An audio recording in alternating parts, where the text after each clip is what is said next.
बकासूर हा पळतो हे पूर्ण सगळ्यांनाच माहिती आहे आणि हरणे पळतो हे सगळ्यांना माहिती आहे। जरी एवढा मोठा पळणारा बकासूर जरी असला तरी मी तुम्हाला बोललो ना की मी प्रेक्षकांसाठी शर्यत जमवलेली आहे। तरी हरण्याने हरण्याचा ट्रॅक वरती पळ दाखवून त्यांनी लोकांची मन जिंकली आणि त्याचा मालक कोण म्हणून ती हेमंत फुलोरीची ओळख झालेली आहे। बैलाची शरीराची आता तुम्ही जर रचना बघायला गेला बकासूर कोणत्या जातीचा आहे का तो खिल्लार आहे का कोणत्या आहे, एक कॉकटेल बैल आहे तो बकासूर, पण त्याच्यात पळण्याची हिंमत आहे।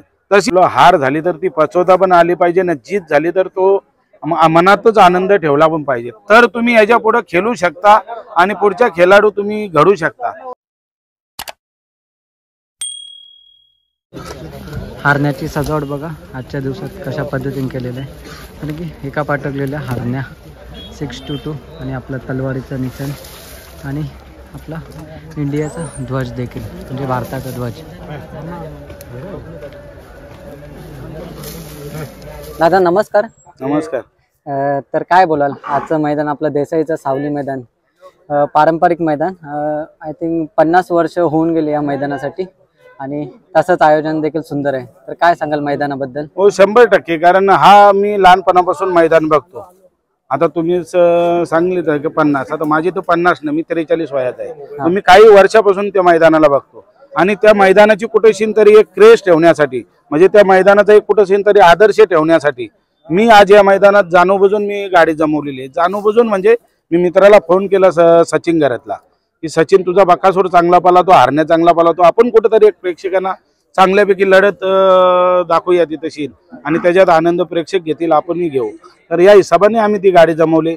ही निवड आम्ही 26 जानेवारी एक देसाई या 5 पाड्यांची कुठेशी तरी त्या मैदानाची क्रेज ठेवण्यासाठी ही गाडी जमवली आणि म्हणून आज एवढी पब्लिक हरण्याची गाडी बघासाठी पण आले आणि आनंद घेण्यासाठी आले। आता पुसेगाव इंदगिरी मैदान झालं तेव्हा हरण्याचा आणि राजाचा पायरा कसा जुळून आला पाहिजे? पहिला तिकडे आम्ही पेट नाका इस्लामपूरला ज्या वेळेस तिथं गाडी पळाला होती, हरणे फायनलला होता आणि तोही फायनलला होता, तिथं आम्ही विचारात केला की दोघांची गाडी जर घातली तर चांगली पळेल आणि मायनीला ती गाडी पळवली, तिथे 1 नंबर दोघांनी केला हरण्याने राजाने, आणि मग तीच गाडी आम्ही पुसेगावला आणून तिथे हिंदकेसरी मानाचा 1 नंबर केला। खूप जण हरण्यासोबत आणि तुमच्यासोबत फोटो काढले, काय वाटतं प्रेक्षकांच्या प्रेमावरील?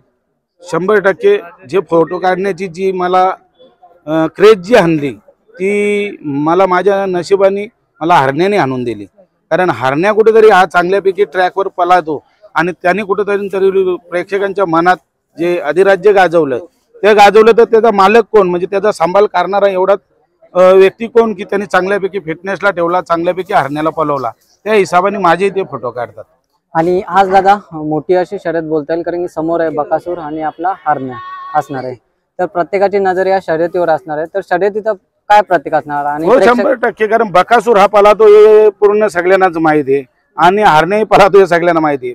जरी एवढा मोठा पळणारा बकासूर जरी असला तरी मी तुम्हाला बोललो ना की मी प्रेक्षकांसाठी शर्यत जमवलेली आहे, कारण बकासूरच्या टक्कर द्यायची बोललं तर ते काही खाऊ नये, पण दोघांची दोन्ही बैल त्याच क्रेजची आहेत, दोन्ही तेही तेवढंच हरण्याला पण या करून आहेत, फक्त राहिला 2 बैलांच्या विषयावरती, 2 बैल जी पण साथ देतील त्याची गाडी 100% विन होईल।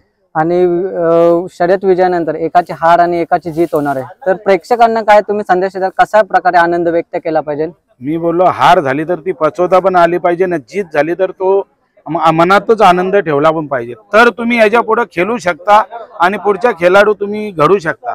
जर तुमच्यावरती हार जर सहन करण्याची आणि जीत जर सहन करण्याची तुमच्याजवळ क्षमता नसेल तर तुम्ही या क्षेत्रापासून दूर राहिलेले चांगले होईल, ही तुम्ही प्रेक्षकांना सांगू शकतो। तुम्ही बैलगाडी क्षेत्रात खूप आधीपासूनच, काय संदेश द्याल, कशा प्रकारे ट्रेनिंग असली पाहिजे आणि एकंदर नंदी नवीन घेताना कशा प्रकारे देखरेख करून घ्यायला पाहिजे?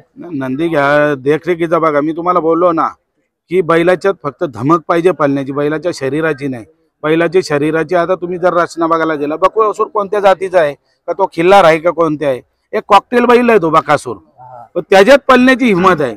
तशी आज हरण्या झाला, हरण्या पण आज पळण्याची हिंमत आहे, दुसरी बैल पण आहेत, हरण्यापासून देखणी पण आहेत, बकासूर पासून देखणी आहेत, पण ती पळत नाही, कुठेशीन तरी त्यांना एक त्यांच्या शरीराच्या मापात तोलण्यात त्यांच्या ताकदीत कुठेशीन तरी आहे। प्रत्येक जण खेळाडू हा पळणारच असं बोलून नाही, त्याला पळवण्यासाठी आपण पण त्याला उत्सुकता दिली पाहिजे, त्याला सांभाळून घेतला पाहिजे, त्याला काय कमतरता पडते, काय वॉर्मअप पाहिजे, हे सगळ्या गोष्टी केल्या तर 100% पळेल ना, कारण तो शंकराचा महादेवाचा नंदी आहे, त्याला 4 पाय, तो 4 पाय घेऊन त्याच्या ताकदीनुसार पळेल, कुठेशीन तरी काठ्या टोचून कुठेतरी शॉक देऊन हा खेळ पलवण्याचा होत नाही.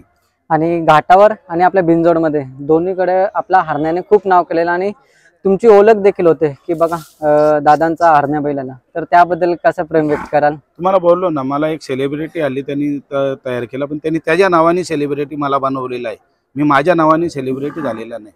कुठेशी तरी हरण्याने हरण्याचा ट्रॅकवरती पल दाखवून त्यांनी लोकांची मनं जिंकली आणि त्याचा मालक कोण म्हणून ती हेमंत फुलोरीची ओळख झालेली आहे.